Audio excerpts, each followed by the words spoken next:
Welcome to the Protagonist Pub. My name is Tammy, and this is where characters gather.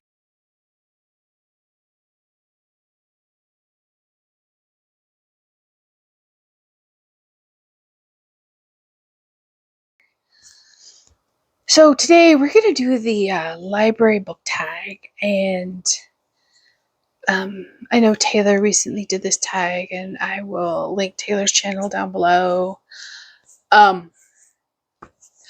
So I thought I would do it because I am a big proponent of the library. I have loved the library my entire life. So let's do the library book tag. First prompt is, how often do you visit the library? As often as needed? It really depends. Did I have a hold come in? If so, I'll go to the library. Do I have books due? I'll go to the library. I'm probably at the library at a minimum every 2 weeks.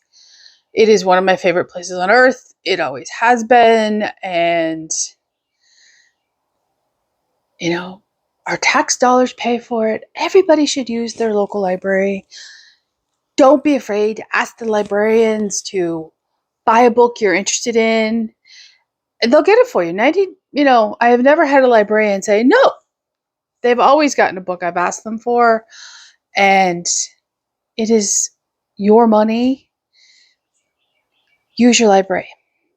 Question number 2. Are you the type of person who checks out more books than you can read, or are you someone that only checks out the exact number you can read before the due date?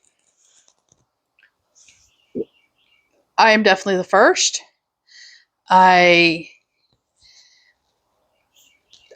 Whether I wander the library or I request books to pick up on hold, I tend to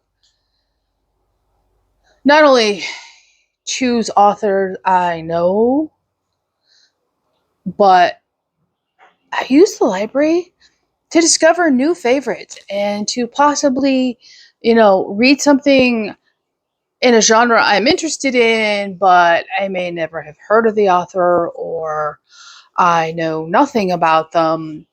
So I check out the book. Does it always work out? No. Have I found some great books that way? Oh, absolutely. Will I continue to over check out? Because if I only checked out the exact number I could read, I would probably be at the library, a couple times a week. So, yeah, I am a big proponent of over checking out. You never know when a book is going to work for you. You never know if a book isn't going to work for you. So, over checkout. Question number 3. How old were you when you got your first library card? I told this story in my introduction video. I was about 2.5. So way back in the day, you didn't have to sign your name and show ID. You just had to be able to put your mark on the form. I could definitely do that by 2.5. I was going to the library probably at least once a week with my mom. If my dad wanted to go, we would go on a Saturday. And so I got my first library card at 2.5. And I had one rule when I first got my library card. Mom told me that I could check out as many books as I could carry. So in our library, the children's section was down this very steep flight of marble stairs. And the entire downstairs was the children's section. So mom went and did mom things, and little 2.5-year-old me was, downstairs looking at books. And by the way, that did not make her a neglectful mom or anything else. This was perfectly normal back when I grew up. So she eventually, is done getting books for herself and talking to her friends and librarians. And she realizes that, I haven't come to find her. So she comes to find me. And as she walks downstairs, she notices this stack of books at the top step. She thinks it's a little odd, but, whatever. And she goes downstairs to find me. And I'm on my way upstairs with, a sizable stack of books for 2.5-year-old, little stubby-legged me. And she's like, "You've got an armful there." And I'm like, "Uh-huh." So we go upstairs, and she patiently, waits as my little legs traverse the, big giant stairs. And I then proceed to take the armful of books that I have and place them on the stack. And I remember this. She looks at me and she's like, "Tammy, those aren't your books." I'm like, "Yes, they are." She's like, "No, they're obviously somebody else's books." I'm like, "No, Mom, I carried them upstairs. They're my books." She's like, "Oh no." She's like, "Oh no, I wasn't specific enough with this child." So, yeah. Mom and librarian get me checked out. Books get in the car. We're on the way home. And she's like, "Okay, so new rule. You can check out as many books as you can carry at one time." For me, this was just a horrible rule. I was incensed by this because obviously I needed to read all the books, and I couldn't do that if I could only carry, so many at a time. She compromised with wee little me, and she's like, "We will go as often as you need to refresh books, but you have to be able to carry them all out to the car by yourself." So, more than 50 years later, I still abide by I can check out as many books as I want, as long as I can carry them all to the car myself. So, don't get me wrong, sometimes that stack is very heavy and I wish I could hand them off, but I always carry them to the car myself. So, there you go. That was 2.5. Question 4. Do you go to your library looking for a particular book, or do you check out anything that piques your interest? Yes. Yes to both. I usually have something in mind. It's either waiting for me on the hold shelf, or an author has caught my attention and I want to go find one of their books on the stacks.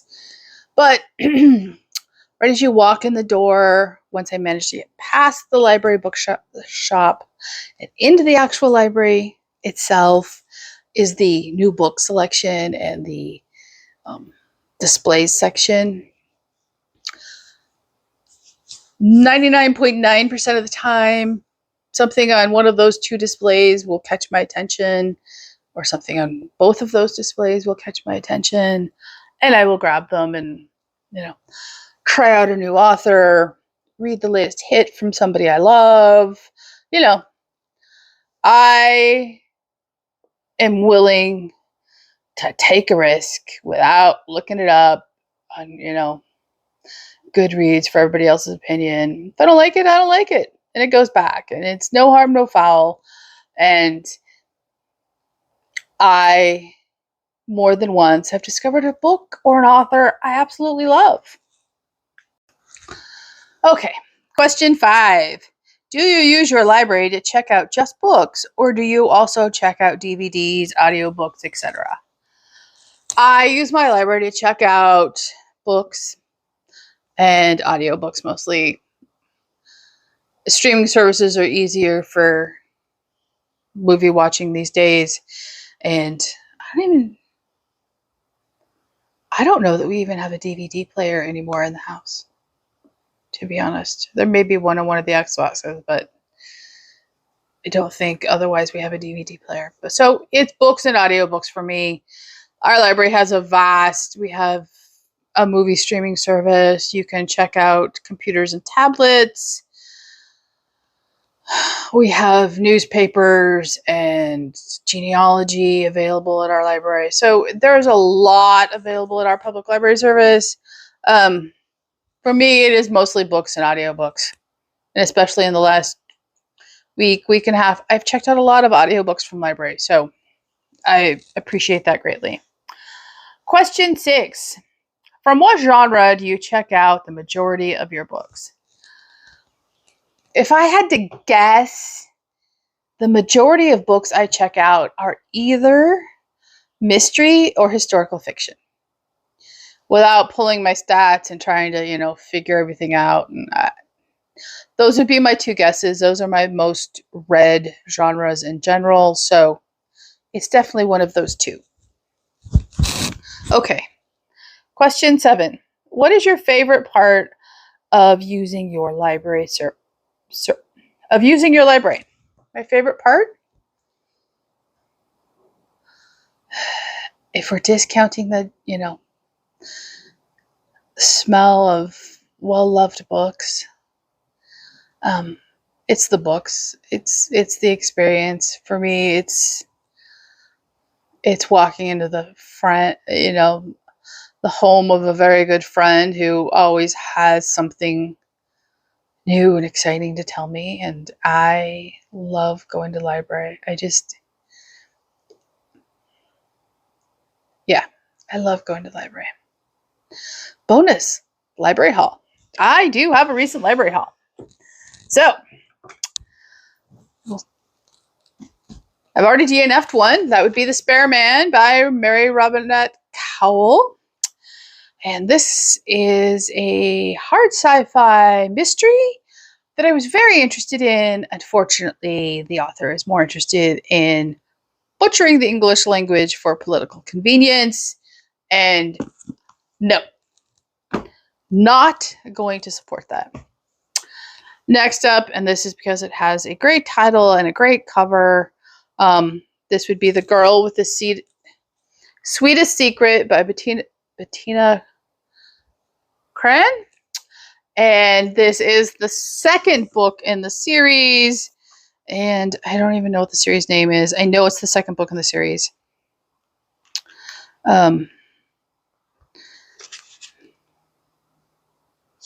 Doesn't tell you. Kensington, do better. I have found the first book. I think it's on Kindle. I know my library doesn't have the first book. I'm going to try this. It's not probably. I highly doubt it's going to be clean fiction. It's a matter of how smutty is the fiction. But I love the cover. I love the cover. So, interested.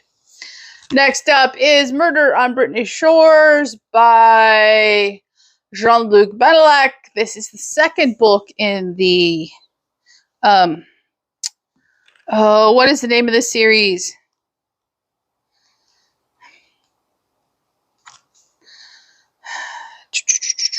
Commissar Dupin series. They're set in Brittany.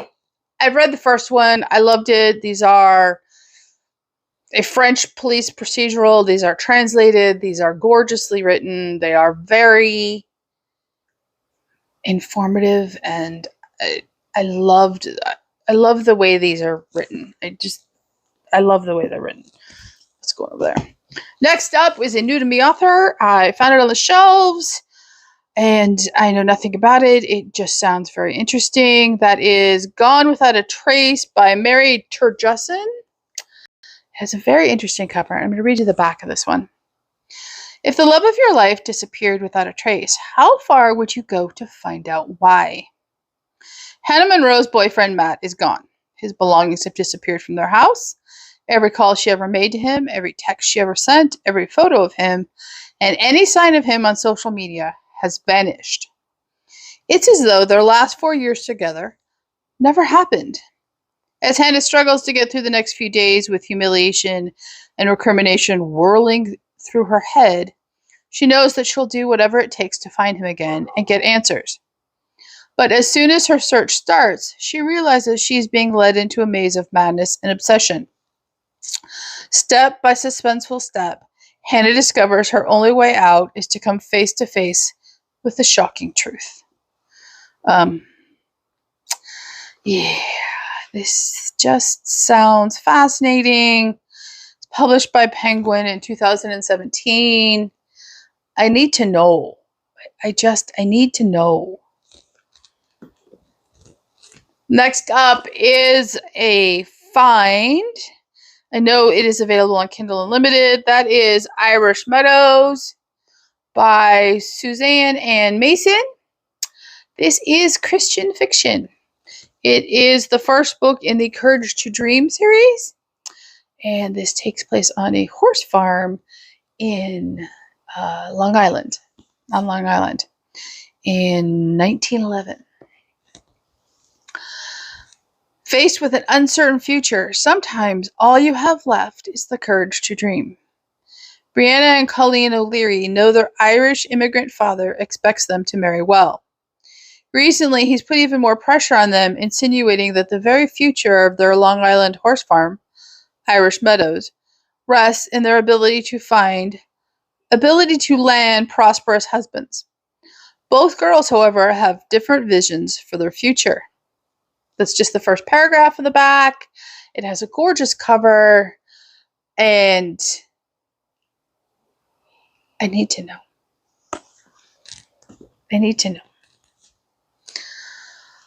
Oh, next up is another book that is out of order, but that's okay. This is the third book in the series. That is The Mask of a Murderer by Susanna Calkins. This sounds extremely interesting to me. I need to read the other two books first. I have that feeling. It is historical. It is set in London in 1667. There's even a map. So you know it's going to be one of those. And I love it. I love the cover.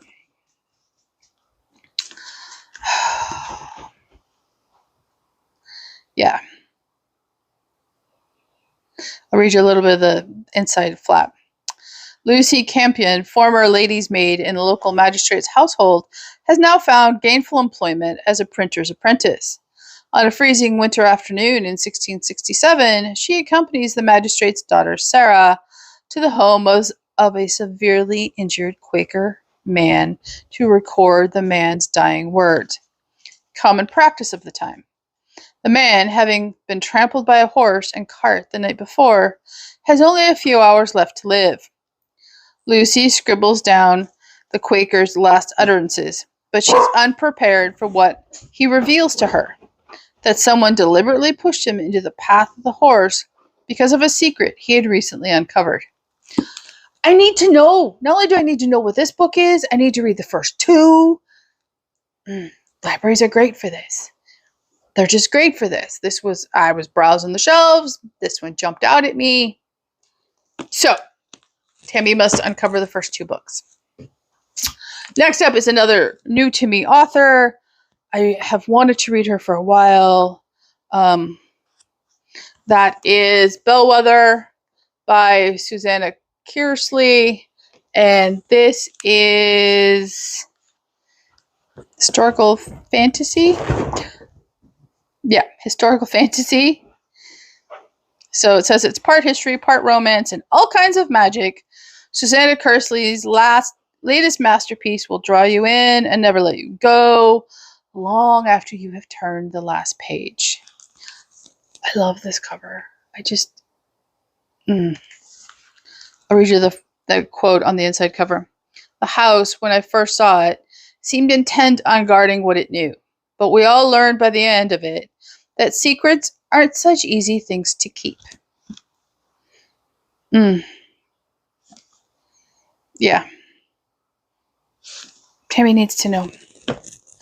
Okay, last book from the latest library haul is Home at Night by Paula Munier. I just murdered that last name. And as you can tell, it was on the new display. And this is the fifth book in the series. If I am remembering correctly, The first couple of books are available on Kindle Unlimited. They may or may not be at the library. I have to check. These are ones I want to read in order, so I'm not going to read this one. I will return it when I go to the library next. And in the opening pages, there's a quote from Emily Dickinson, which is one of my favorite quotes from her. "Where thou art, that is home."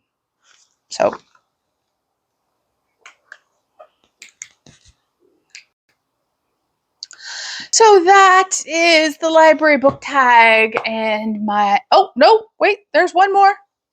Most important one. Also, this one was actually on the new shelf as well. That is The Sunlit Man by Brandon Sanderson. This is a novel of the Cosmere. It is one of the 4 secret novels he wrote during the event which shall not be named in recent years. And I have started this, and let me just say, it is a struggle to get done homesteady things when all I really want to do right now is sit down and devour this book.